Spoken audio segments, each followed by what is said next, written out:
of this continent will drive hope and expectation, opportunity, and creation. You know, General Buratai, you mentioned last night the importance of preserving culture.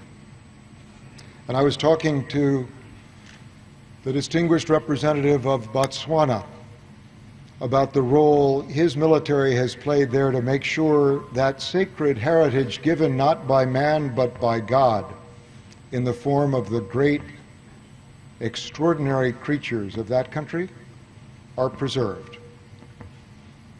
And how now they seek to segue that responsibility back to civilian authorities and institutions. You know, I know that the themes of this meeting have been first unity, and then this partnership that underpins it.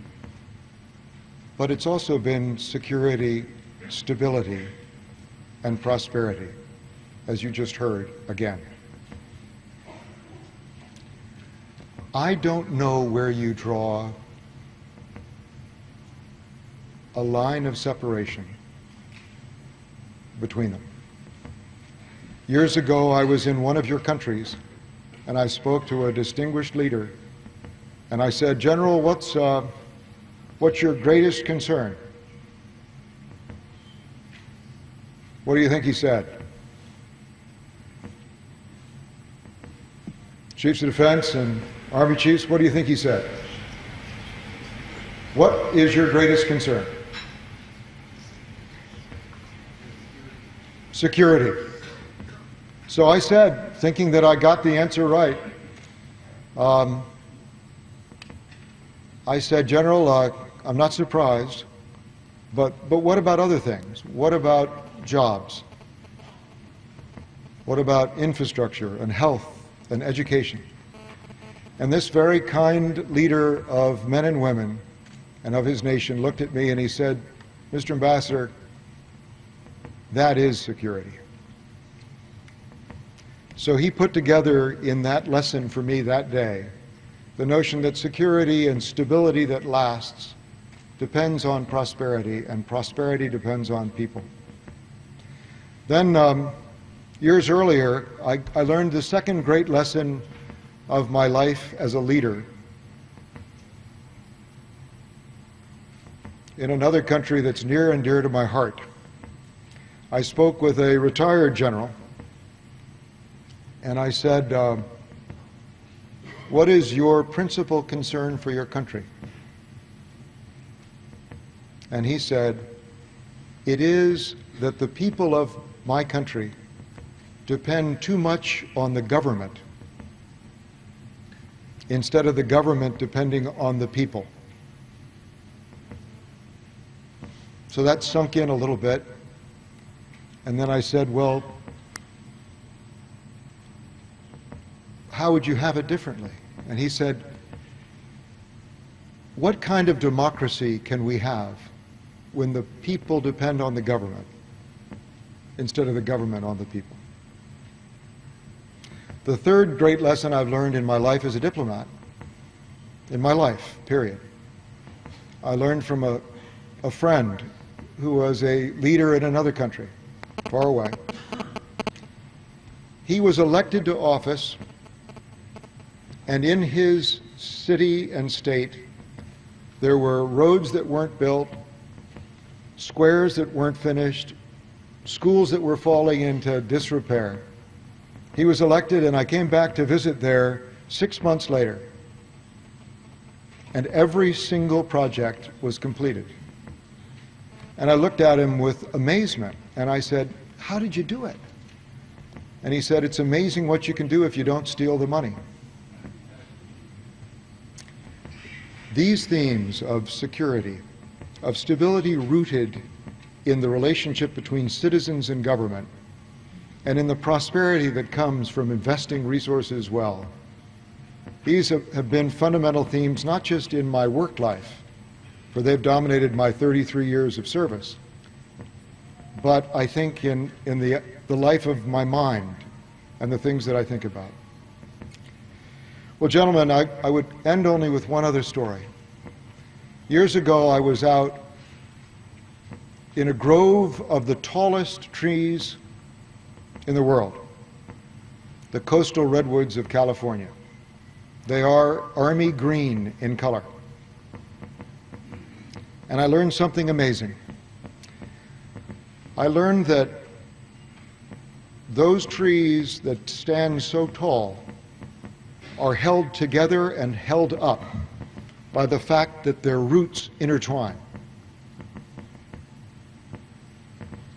And the only way to knock down one of those trees is to knock down the tree next to it on the outside of the forest. So they stand tall, they protect and defend, but their roots are in the ground, just like the roots of governance are in the citizens. So colleagues and partners, chiefs, generals, and participants, I don't know anything more important than this. Prosperity, stability, and security are one in the heart of every citizen that we serve. And I can't begin to tell you, as I look at 40 countries and more represented here, how grateful I am to all of you for your service, not just to your country, nor to this continent, but to the future of freedom in the world. Thank you very much.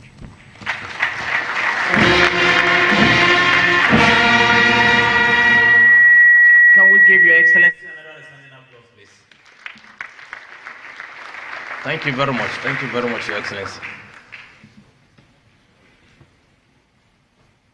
Distinguished ladies and gentlemen, it is my honor and privilege to invite a special guest of honor for today's closing ceremony of the African Land Forces Summit 2018, tagged Abuja 2018, the Honorable Minister of Defense, Nigeria, Mansur Mohammed Danghali, ably represented by the Chief of Defense Staff, General Abayomi Gabriel Olonishakin. Please, Your Excellency, may I request the Chief of Defense Staff to please give his remarks. Please let's give a round of applause as he's moving.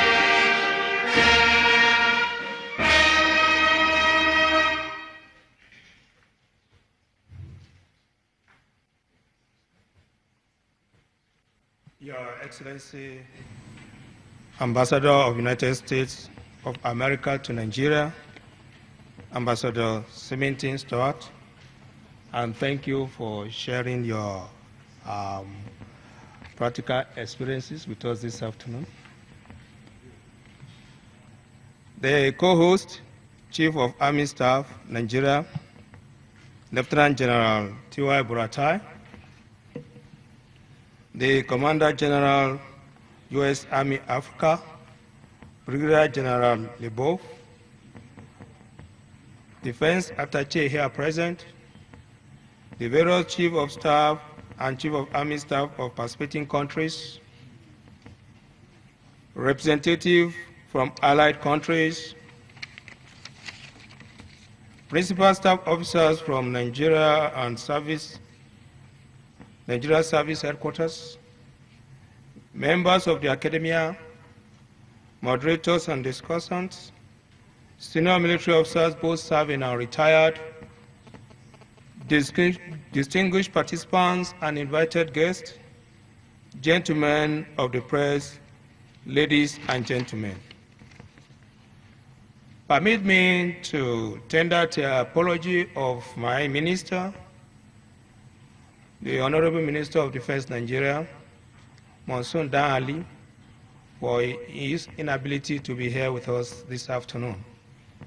He is presently outside the country for a conference, and he directed that I represent him in this August gathering today. I wish to first of all thank Almighty God for bringing us to a successful end of the African Land Forces Summit 2018.